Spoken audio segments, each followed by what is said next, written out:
Education Workers of America, Alliance for American Manufacturing, Bio Green Clean, the iSafe team bring it all to you right here on Ed Schultz News and Commentary, Monday through Friday.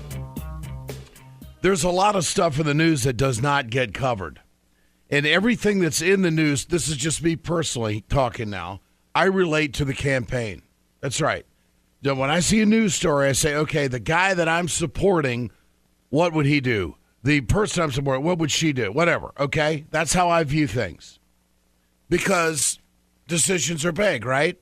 And we want to believe what people tell us. This is something I think Bernie Sanders would never do.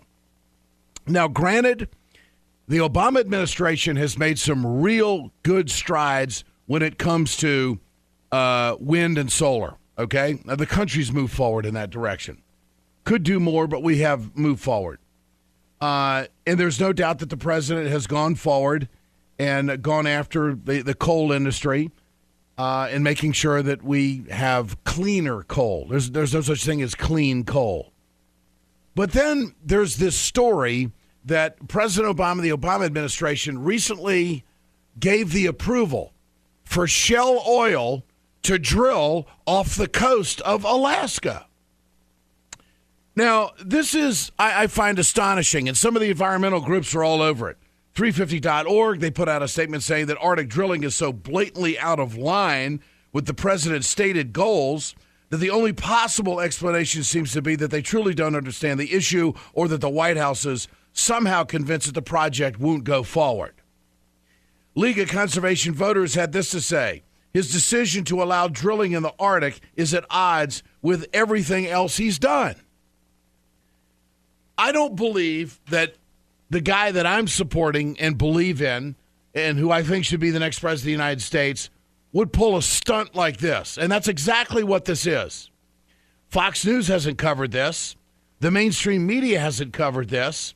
I found this story on Portside, and its title is Obama Approves Reckless Arctic Oil Drilling Plan. Catherine Bagley is the reporter on this. Well, I'm going to pay more attention to Portside. I get a lot of their stuff. President Obama's approval for Shell Oil drilling in Alaska's Chukchi Sea has undermined his recent push to protect the environment and provoked an angry reaction from environmentalists, to say the least. That's why I like Bernie.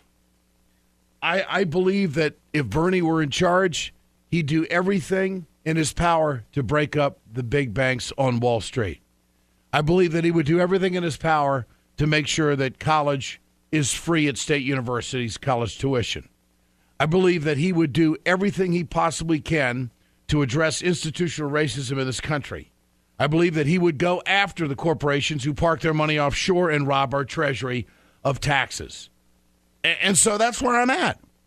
I mean, when it comes to trade, I know that Bernie Sanders would never do a reversal the way Obama has done a reversal. Obama ran around this country talking about the middle class and how he was going to do everything he could to help jobs in the middle class. The middle class starts with labor. Every single union in this country is against the Trans-Pacific Partnership. I know that Bernie Sanders, when he says it's a bad trade deal, he wouldn't support it. I know he's not going to do a reversal. And Obama has done a reversal. Obama has taken on another bad trade deal and tried to sell it to the American people, and I think that this is going to be a big problem for Joe Biden. There's no way Biden's going to be able to go out and do the bidding for Obama on a lousy trade deal and then turn around and go on the campaign trail and say, well, that's not really what I wanted to do. I don't think he can do that. And I think when you've got every labor union in this country that are saying that this is a bad trade deal, and you got candidates who are definitively making statements on where they stand on it, I think it puts competition in the corner. This is another issue. No negative ads. I think a lot of Americans are sitting back in wonderment trying to figure out, now, how in the hell is this going to work? How in the world is Bernie Sanders going to pull off what he's done his entire career, not badmouth the competition, no personal attacks, no negative ads, and keep it straight to the issues?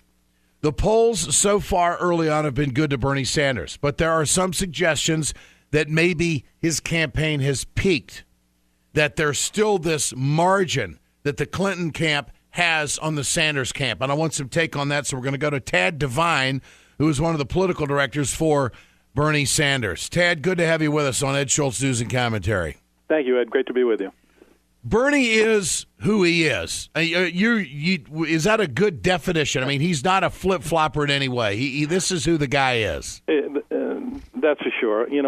Ed, I've had the privilege of working for Bernie Sanders for almost 20 years, going back to when he was a member of the House of Representatives. And nothing about him has changed in the last 2 decades. I mean, he has been on the issues that he cares about and that he's talked about in this presidential campaign for decades. And he has spoken about them with the same, enthusiasm and the same determination then as he does now. So I think the times have caught up with Bernie, with his message, and the issues really have come into focus as well. Everyone who's ever run against the Clinton runs attack ads. Bernie Sanders is going to be a historical first for American politics. How's this going to work? Is it going to work? Do you think it's going to work? I think it will. First, I'll cite some experience. When Bernie ran for Senate in 2006, he ran against a very wealthy individual. His name was Rich Tarrant. And Tarrant went on TV in January, stayed on TV all through the spring, into the summer. And then towards the end of the summer, he launched a vicious series of negative ads against Bernie Sanders. And I will tell you that there was a lot of pressure from sort of institutional Washington towards Bernie and his campaign that we needed to respond in kind. And it was really clear to me from the beginning that there was no way that Bernie Sanders was going to do it. He doesn't believe in it. His formative race, I think, was when he was first elected to the House of Representatives. I did not work for him then. It was in 1990, and he was attacked by his Republican opponent. And a lot of people there in that race said, well, we have to respond. This is the way you do politics. And instead, he made a 5-minute ad. He went to camera. He spoke directly to people of Vermont. And that was the turning point in that race. And I think that's when Bernie became convinced that, if we speak to voters as intelligent people, if we tell them what is happening, if we deal with these attacks in a straightforward way, they're not going to sink you. And we found that out in 2006. We ran an ad as soon as the attacks came that basically we were anticipating these attacks, and we had filmed a spot with Bernie basically saying, well, it's his money and he can spend it if he wants.